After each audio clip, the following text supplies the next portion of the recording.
Hello student, आपका हमारे इस क्लास 12 की फिजिक्स क्लास में बहुत बहुत स्वागत है। चलिए आज की क्लास शुरुआत करते हैं। आज की क्लास में हम जो मोस्ट इंपॉर्टेंट लेसन को देखने वाले हैं, विकिरण तथा द्रव्य की द्वैत प्रकृति। यह हमारा most important lesson UP board का जो है 11वां लेसन, जिसमें आज हम मोस्ट इंपॉर्टेंट टॉपिक को लेके आए हैं। जो हमारा आज का इंपॉर्टेंट टॉपिक है वो है, पहली बात तो द्रव्य की तरंगे क्या है, इसको जानेंगे। और दूसरी बात, द्रव्य तरंगों का तरंगदैर्ध्य क्या है, इनको भी कंप्लीट जानने वाले हैं। इसी क्वेश्चन को आपके बोर्ड एग्जाम्स में अलग अलग नामों से बहुत पूछा गया है। जैसे डी ब्रोगली की द्रव्य तरंगों का व्यंजक क्या होता है, ये भी पूछा गया है। और ये मान के चलिए बोर्ड एग्जाम्स के पेपर में हर बार ये रखा जाता है, यानी किसी न किसी नाम से जो है ये हर बार पूछा जाता है। बहुत ही ज्यादा इंपॉर्टेंट है। तो चलिए इस क्वेश्चन को आज हम डिटेल में जान ही लेते हैं। देखो मेरे प्यारे बच्चों, अगर हम बात करें कि द्रव्य तरंगे होती क्या है, तो द्रव्य तरंगों के बारे में आप एक बात बता दें कि डी ब्रोगली है या और भी साइंटिस्ट लोगों ने इनकी बातों को समर्थन किया है, सिद्ध किया है, प्रयोग किया है। और उन्होंने मेन बात जो बताई है कि जो हमारा द्रव्य होता है, कोई भी द्रव्य होता है, जैसे इलेक्ट्रॉन, प्रोटॉन, न्यूट्रॉन, इस तरीके से जो भी द्रव्य कणें होती हैं, तो द्रव्य में कड़ी गुणों के साथ साथ उसमें तरंगों के गुण भी पाए जाते हैं। यही डी ब्रोगली का द्वैत प्रकृति का नियम कहता है। मेन नियम यही है। बाकी देखिए हम बताते हैं कि सन 1922 में डी ब्रोगली ने विचार किया, यानी 1922 में डी ब्रोगली ने विचार किया और उन्होंने बताया कि पदार्थों और विकिरण का परस्पर क्रिया को समझने के लिए, यानी जो पदार्थ होते हैं, कोई भी सब्सटेंस है जो अस्थायी होता है, यानी पदार्थ और विकिरण की परस्पर क्रिया को समझने के लिए कणों को पृथक रूप में न मानकर तरंग की पद्धति से समझा जा सकता है। यानी जो कण होते हैं, पार्टिकल्स होते हैं, उनको कणों को अलग न समझ करके अगर हम तरंग के समान समझते हैं, यानी तरंग पद्धति से समझा जा सकता है। यानी कणों, जो भी कण होते हैं, उनको कणों के हिसाब से ही जो समझते ही है। साथ में अगर इनको तरंग के हिसाब से समझा जाए तब भी ठीक रहेगा, यानी तरंग के हिसाब से भी समझा जा सकता है। उन्होंने कहा कि जब कोई द्रव्य कण चलता है, यानी कोई भी द्रव्य कण चलता है, तो वह तरंग के समान व्यवहार करता है। यानी चलता है, अगर अपने स्थान से मूविंग कर रहा है, आगे बढ़ रहा है, वो तरंग की भांति जो है व्यवहार करता है। अरे अस्थायी है तो कण है, लेकिन अगर वो अपनी जगह से मूविंग कर रहा है, आगे बढ़ रहा है, चल रहा है, तो तरंग की भांति व्यवहार करता है। इस सिद्धांत का सत्यापन, अब ये बात तो जो है डी ब्रोगली ने बता दिया, लेकिन अब इस बात की पुष्टि करने के लिए, सत्यापन करने के लिए डेविसन और जर्मन ने अपने प्रयोगों द्वारा किया। यानी इस बात का सत्यापन सही है कि गलत है, डेविसन और जर्मन ने अपना एक्सपेरिमेंट किया और इस बात को जो है प्रूव किया। उन्होंने बताया कि इलेक्ट्रॉन के किरण पुंज का विवर्तन देखा जा सकता है। यानी अगर इलेक्ट्रॉन है, इलेक्ट्रॉन किरण पुंज का, अगर किरण पुंज को देखा जाए तो उसका विवर्तन रूप को देखा जा सकता है। और विवर्तन जो होता है वो तरंगों में जो है पाया जाता है, जबकि कणों में नहीं। लेकिन कण अगर जो है वो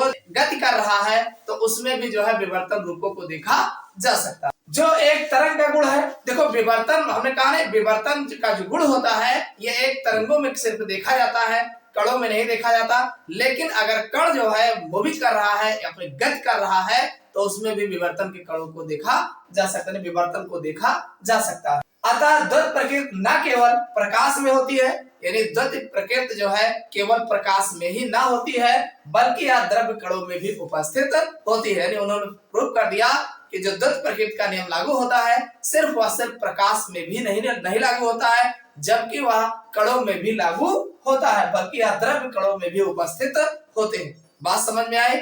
यानी जो विवर्तन का गुण होता है, विवर्तन जो है केवल प्रकाश में ही उपस्थित होता है, लेकिन अगर कोई कण जो है, द्रव्य कण गतिमान है, तो उसमें भी ये विवर्तन का गुण जो है देखा जा सकता है। दोहरी प्रकृति है। द्वैत प्रकृति का मतलब क्या?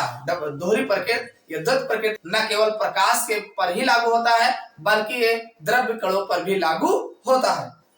अब आगे कहा गया कि अतः गतिमान द्रव्य कणों, जैसे मान लीजिए कोई द्रव्य कण गतिमान है, तो गतिमान द्रव्य कणों जैसे इलेक्ट्रॉन, प्रोटॉन, ये सब अगर गतिमान होते हैं से तरंग संबंध होते हैं, तो इसमें भी तरंग का संबंध जो है देखा जाता है। बात समझ में आई कि द्रव्यमान द्रव्य कणों में तरंग का संबंध जो है देखा जाता है, इन संबंध होते हैं। इन तरंगों को द्रव्य तरंगे, अब इसी तरंगों को भाई अगर वो तरंग से संबंधित है, तरंग के समान देखे जाते हैं, तो इन तरंगों को द्रव्य तरंगे, यानी अब द्रव्य में चूंकि पाया जा रहा है तो इन्हें द्रव्य तरंगे अथवा डी ब्रोगली तरंगे कहते हैं। क्या तरंगे कहते हैं? डी ब्रोगली तरंगे कहा जाता है। द्रव्य तरंगों की तरंग दैर्ध्य डी ब्रोगली तरंग दैर्ध्य कहलाती है। द्रव्य तरंगों की जो तरंग दैर्ध्य होती है वो डी ब्रोगली तरंग दैर्ध्य कहलाती है। समझ में आ गई इतनी बात? अब द्रव्य तरंगों का तरंग दैर्ध्य क्या होता है इसको भी जान लेते हैं। देखो भाई, द्रव्य तरंगों का तरंग दैर्ध्य की अगर हम बात करें तो इसमें वी आवृत्त का प्रकाश, मान लीजिए कोई हमारा वी आवृत्त का जो है प्रकाश तरंग के बद से फोटॉन की ऊर्जा, यानी जिसमें तरंग की गुण पाया जा रहा है उसकी फोटॉन की ऊर्जा E बराबर hb है। E बराबर क्या है? hb है। इसको समीकरण 1 मान लेते हैं। अब यम गतिक द्रव्यमान, यानी यम द्रव्यमान का कोई गतिक द्रव्यमान के फोटॉन की ऊर्जा जो कि फोटॉन है इसकी ऊर्जा E बराबर mc स्क्वायर है। तो इसको समीकरण 2 मान लेते हैं। तो समीकरण 1 व 2 से भाई E बराबर hb है ना और E बराबर mc स्क्वायर है, तो आप आराम से लिख सकते हैं। क्या लिख सकते हो भाई? ये हमारा mc स्क्वायर हो जाएगा और बराबर hb हो जाएगा। भाई इस वाले E बराबर mc स्क्वायर का मान इस पर रख देते हैं। तो अगर हम m बराबर निकालते हैं तो हमारा hb तो रहेगा ही रहेगा और नीचे जो है c स्क्वायर चला जाएगा। और जो फोटॉन का संवेग होता है, फोटॉन का संवेग p बराबर mc, भाई फोटॉन का संवेग p बराबर mc होता है।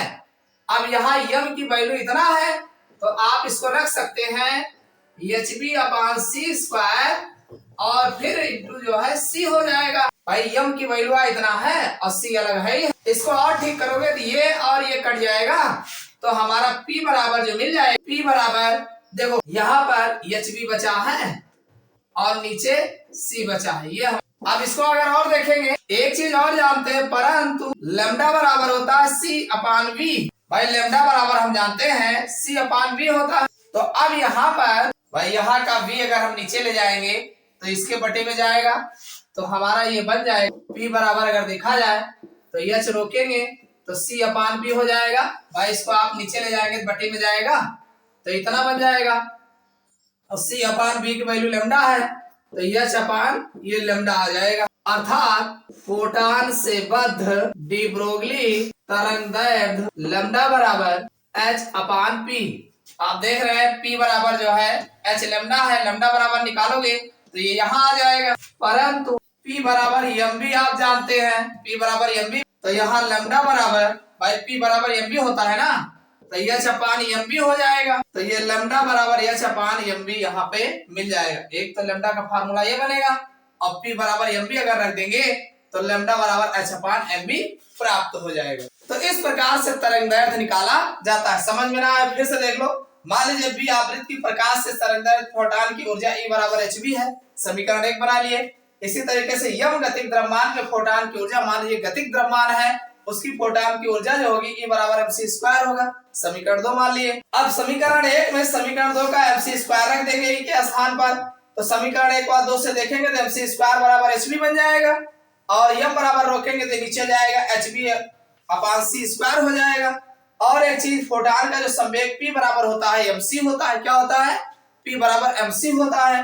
तो यहाँ पर m की वैल्यू इतना है, इसको रख देंगे तो रखेंगे तो c से c एक कट जाएगा तो हमारा p बराबर hb अपान c आ जाएगा, ये आएगा। और एक चीज आप जानते हैं कि हम लैम्डा बराबर होता है c अपान v होता है, तो इसको हम क्या करेंगे कि इस v वाले को नीचे ले जाएंगे तो ये बटे में चला जाएगा c के, तो ये हमारा बन जाएगा p बराबर h अपान c और बटे में v आ जाएगा और c इंटू अपान v की वैल्यू जो होती है वो लैम्डा होता है, तो h अपान लैम्डा बन जाएगा।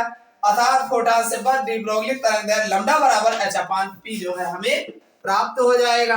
अब एक चीज और आप जानते हैं, क्या जानते हैं? p बराबर होता है mb, p बराबर mb, तो उसी में जहां p लिखा गया था वहीं पे mb रख दो तो लैम्डा बराबर h अपान mb हमें समीकरण प्राप्त तरंग दैर्ध्य का हो जाता है। तो समझ में आई बात? तो ये आपका डी ब्रोगली जो है तरंग का जो है तरंग दैर्ध्य का जो है समीकरण मिलता है। यही समीकरण जो है डी ब्रोगली समीकरण कहलाता है और इसी की व्याख्या करने के लिए आपके एग्जाम में पूछा गया। तो उम्मीद करता हूँ समझ में आ गया होगा। मोस्ट इंपॉर्टेंट है जो आपके एग्जाम में खूब ढेर सारे नंबर लगा के पूछे गए हैं, तो इसको देख लीजिएगा। फिर मिलते हैं अगले क्लास में। समझ में आया हो तो लाइक और से करिएगा।